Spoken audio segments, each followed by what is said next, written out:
I stand in Wendover, about 3 miles south of Aylesbury in Buckinghamshire. This little historic village, labelled the Gateway to the Chilterns, will be one of the most affected by the HS2, with intrusion from all routes proposed by HS2 Limited, facing lengthy road closures and up to 7 years of construction. There is huge opposition to the proposals in this part of the world. Wendover is a popular community with London commuters who will get no benefit from the London to Birmingham link. We asked some locals what they thought of the proposal.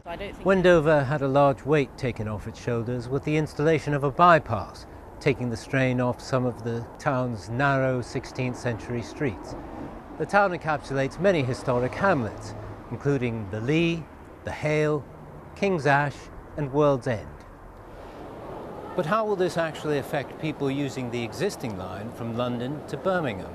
The train itself won't cause much pollution as it's powered by electricity, but there may be extra traffic created around the Euston and Birmingham Curzon Street areas. We're here in London's Euston station to ask commuters what they think. Of course, due to compulsory purchase orders, some people will have to give up their houses for a set amount of money and find somewhere else to live, or to part with a portion of their land. And for this reason, HS2 Limited have devised the Exceptional Hardship Scheme, which gives homeowners the chance to sell their homes under strict guidelines. The house must have been owned and lived in for at least 6 months, and if it's an agricultural building, it must include a dwelling lived in for at least 6 months. There is no fixed distance from the line to be eligible for the scheme, and if the property was purchased after the first HS2 proposal date in March 2010, the application will be refused. The 11-page form is available on the Department of Transport's website. So the convention in Stoneleigh turned out around 500 anti-HS2 persons, and supporters for the project were few and far between. But much like the Stoneleigh convention, HS2 Limited are holding a series of their own conventions, in this case in a roadshow where they travel around the country, putting the government's case for the project.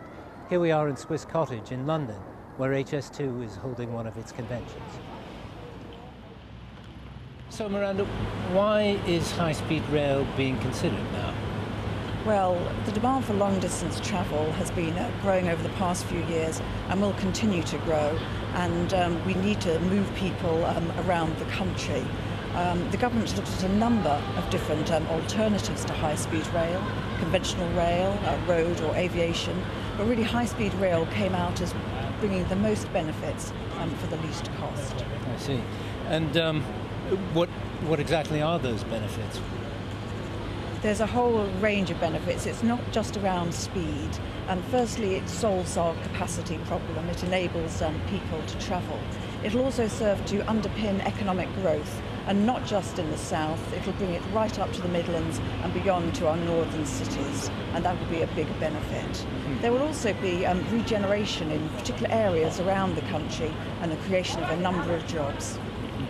And what would you say is the business case for HS2? Well, we've looked at the evidence and constructed a business case using, tried and tested existing methodology. And essentially, we've found that for every pound the government spends, it'll generate £2 for the government. So there is a sound business case for the project. Mm-hmm. So you've mentioned people along the route. Who else will benefit from the HS2? I think a number of people will benefit. Certainly people up in the Midlands and North.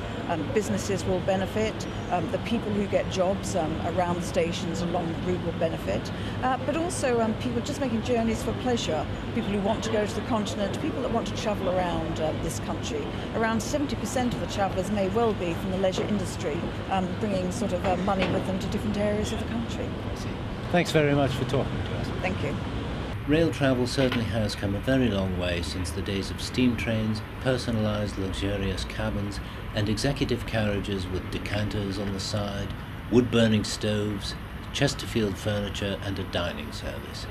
Back then it was all about comfort, but in this day and age it's all about speed.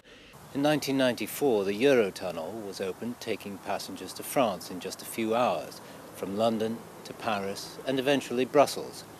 When this train line was built, It too cut through the countryside. However, 230 hectares of woodland was planted, as was the picturesque 80-hectare Eurostar wildflower meadow.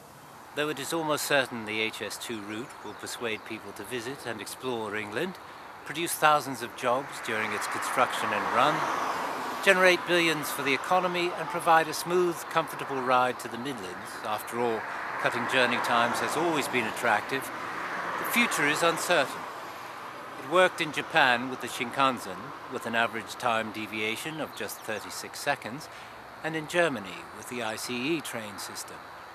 So there we have it, a fast, relatively low emissions train carrying commuters from the south to the Midlands in record time that is statistically more reliable than aviation or road travel, but at a cost of £30 billion and the beauty of the age-old countryside it travels through. Is it really worth it?